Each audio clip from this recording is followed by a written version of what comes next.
Millions of Americans took to the streets today with one simple message for President Trump. You are not a king. Demonstrators in more than 2,500 cities and towns gathered for the No Kings events. And according to No Kings Media, nearly 7 million people came out across the country today for these protests. That's 2 million more than the last No Kings protests that were held back in June. The rallies come as Trump escalates what experts warn is his authoritarian reach targeting cities, people, and institutions that oppose him. I spoke with some of the protesters here in New York City earlier. Here's what they had to say. We're still fighting for the promise of what this nation can be, and they are fighting to turn back the hands of time to bring us to darker times. No, they're not going to intimidate us with tyrant talk. We are out here to stand up for this democracy. The military is used for the defense of this country. It is not used to control the citizenry. Trump is turning the military into his own Praetorian Guard. Do not cower to the fascism and the threats that are coming from D.C. That's what they want us to do, and they will only be successful in that if we remain silent. And joining us live from the protests in Los Angeles is Jacob Soboroff, MSNBC senior political and national correspondent. Also with us is George Conway, attorney and president for the Society for the Rule of Law. George also attended one of the protests today. He's also on the board of a 501c4 that helped promote the events. Jacob, let's start with you. What's it like on the ground there? Antonio, I was watching you all morning, and the vibes here feel like a lot of the vibes that I was watching you walk around in all morning in New York City. We're in the middle of downtown Los Angeles. We're on Grand, right? Yeah, we're on Grand Street. This is the heart of the Civic Center. There are people as far as the eye can see, both in this direction, and then, Tony, let's swing around and just show them what's going on over here. This is the heart of downtown Los Angeles. You can see the Walt Disney Concert Hall in the distance out here, and people are stoked. This is a jubilant, peaceful, celebratory atmosphere. And everywhere you look, the idea that Antifa is on the streets. This lady's, look, she got a big smile on her face. Come over here. What's up? I'm Jacob. Nice to meet you. I'm Allison. Well, so are you Antifa? They say Antifa's on the streets. I'm CTA. I'm a teacher. I teach kindergartners, and we're here to make it right for students and families in our community. So when you hear, people saying that people on these streets hate America, what's your response? I see people being kind and loving each other and wanting a better life for everyone that's walking. Thank you for your service as a teacher. So nice to meet you. Nice to meet you, Jacob. Okay, take it easy. It's everywhere, like I said, everywhere you look. What do we got on this one? Stop Trump from rigging the election. Prop 50, right? So, we got this big initiative on the ballot here. Hey, how are you? You want to say hi? Well, we're live on MSNBC. What's up? What's your name? Rosa Kini. Have you protested before? No, well, yes, with Cesar Chavez. What's it like to be out here? Emotional. So you went from Cesar Chavez fighting for the rights of the workers to being out here. And Imperial Valley, Salinas, you name it. Amazing. Thank you. That's my daughter here. What's your name? Angela. Angela, it's so nice to be out here with you. What does it feel like to be out on the streets today? It's good. This is my first time. Ever? How are you feeling? Good. Very good. What brings you out to the streets? What doesn't? I mean, everything that's going on in this country is horrible. Taking away our rights, taking away our neighbors, kids being scared to go to school is horrible. And you're fighting back? Yes, of course. All right, you be safe out here today, all right? You too. Nice to meet you guys. It really is electric, guys. And look, here's another one. These inflatable suits. Everywhere you go, people are partying. Where'd you get that suit? I bought it. Amazon, but I don't really. We're live on MSNBC. Tell me, what's the number one thing that brings you out here right now? Anti-fascism. No kings in this country. It's not allowed. We didn't vote for it. We don't want it. Ice out of LA. Ice out of LA, please. It's so nice to meet you guys. What are your names? Amanda. Brooke. Amanda and Brooke. All right, nice to meet you, Amanda and Brooke. Let me hand you that if that's okay. Can I hand you that? Wait, check this out, guys. It's loud. I don't know if you'll be able to hear me or if I'll be able to hear you, but it is a real party. Hold on, let me say hi. How's it going in there? It's going well. How are you? Have you guys done this before? I feel like I've seen you guys out and about a lot. Yeah, so it's always at the space where healing needs to happen. When you hear people out in D.C. say these people out on the streets hate America. That this is Antifa. What is this? What are you seeing right now? This is love and power and community. Love and power and community. What's your name? Valeria. Valeria? Nice to meet you. Jacob. Take care. Thank you. All right, guys. Wow. This is not, there are no clashes. There is no violence. This is a big, peaceful, loving day on the streets of Los Angeles. Guys? Jacob, what's the best sign you've seen today? Oh, man, the best. How about one that we find right now? Oh, here. This is very California. This is very California. The only orange monarch I want, the butterfly sign. They just asked me what's my favorite sign. Check it out. Nature Very lovers right California. there. Hi. Say hi to MSNBC. Hi, MSNBC.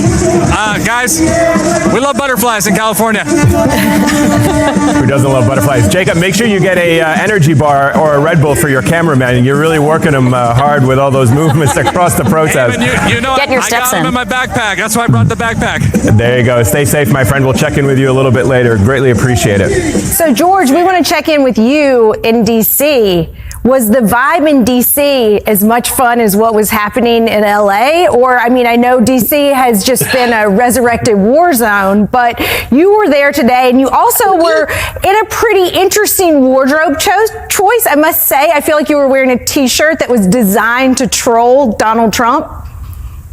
Yeah, it said, I am Antifa. And I think a guy from the Daily Caller took a photograph of it, and then it was some kind of gotcha on conservative media. But, you know, it's just completely silly. I mean, I was out there with my dog. I was out in Arlington, Virginia, shortly after 9 a.m. For a march that started at 10. I was there with my corgi, Clyde. And Clyde might be Antifa. Clyde might really be Antifa as a corgi owner.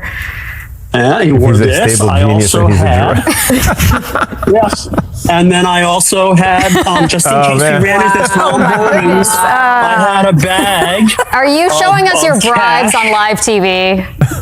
You know, here. I mean, thanks for having me on. But anyway, You're supposed to do that after the show ends, George. Oh, sorry. No, and I actually there was some kind of like a giant puppet of Donald Trump, orange face with little hands that they were manipulating, and I stood up to the puppet like I was making a peace offering with the Cava bag, and so. But anyway, Mr. Soros came through. I mean, it's great. I was like. I had all this walking around money thanks to Mr. Soros. But anyway, no, it was absolutely a love fest. It was absolutely a lot of fun. I mean, I think the problem we have in the modern world is people watch this stuff. We doom scroll on our phones and we're just like, oh, what can we do? What can we do? And all of a sudden you get out there with tens of thousands, hundreds of thousands of people who feel the same way you do. They may have different philosophies and backgrounds and interests and come from different walks of life, but they understand that something very wrong is going on in America, that America isn't being run for Americans, that is being run for a small group of people who want to basically pillage the country and leave nothing for the people, and to basically, take away democratic self-governance. And that's not, we have to accept the fact that in a democracy, you don't always get what you want. And what these people are doing is they haven't gotten what they want, and not everything I've ever wanted, get through the political process, and they want to basically call the process to a halt, and they want to destroy all the things that they haven't been able to stop over the years,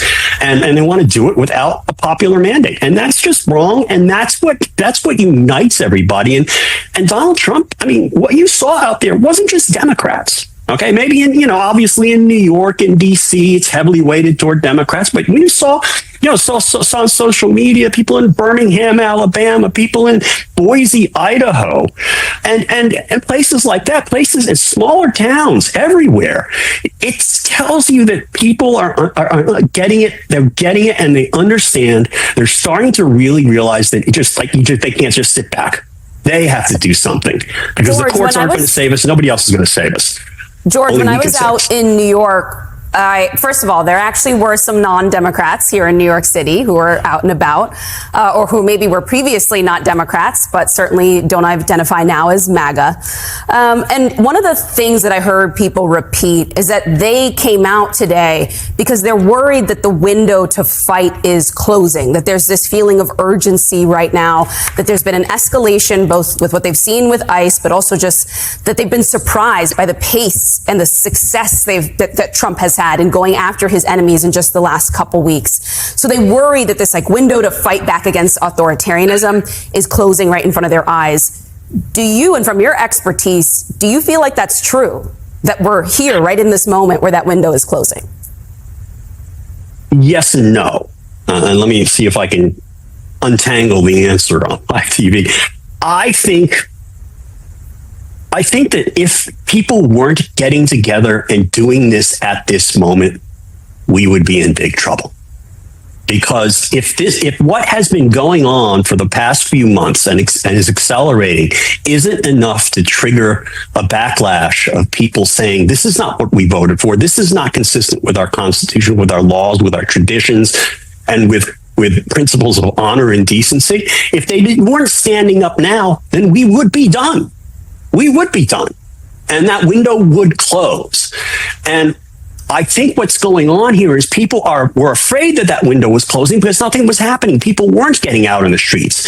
And now they know they can keep that window open. They can do it. They can do it by getting out there and showing that they're willing to go out there and take the time to fight for their beliefs, and then going out there and, really importantly, realizing they're not alone. So that was this was a very, very important moment, and I think people are starting to understand too, this is going to be a marathon, not a sprint. Okay, Trump isn't going to fold tomorrow because of this wonderful 7 million people gathering throughout the country. But it means that people are willing to go out there and they're going to get more excited. They're going to get more people, more friends. They're going to tell about this was fine. It was actually fun. Right. And we're going to see bigger and bigger and bigger events as time goes on. And the momentum is definitely on the side of the people.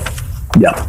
The recent No Kings protests across the United States mark a critical moment in American democracy.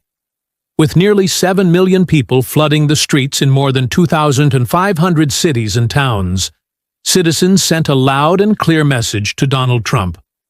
America does not belong to one man.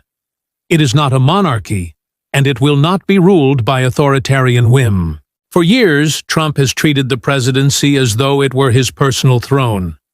From his attacks on the press, to his attempts to bend the military to his will, to his relentless targeting of immigrant communities, his behavior has followed a dangerous pattern. What we are witnessing is not ordinary politics. It is an assault on the very foundation of democratic governance. When Trump threatens cities, demonizes opponents, and spreads the lie that anyone who resists him hates America, he is following the playbook of autocrats. But the protests prove something powerful. Americans are not afraid. Teachers, workers, students, immigrants, parents, all came together to say no. These rallies were not violent, not chaotic, not what Trump's allies try to paint them as. Instead, they were joyful, peaceful, and filled with a sense of unity. People danced, carried creative signs, and spoke about love, justice, and the future of their children. That spirit itself is the strongest weapon against authoritarianism. The urgency of this moment cannot be overstated. Trump's rapid escalation of power, undermining courts, intimidating critics, and bending institutions, is closing the window of resistance. Protesters understand that democracy only survives when people fight for it. Sitting at home, doom-scrolling on our phones, only allows tyranny to grow stronger. Stepping into the streets, raising voices, and joining together shows that America's spirit is unbroken. This is not about Democrats versus Republicans. Many who marched were independents or former conservatives who realized Trumpism is not about policy. It is about power for the few at the expense of the many. When leaders abandon accountability, when they rule through fear instead of service, they betray the very principles America was built upon.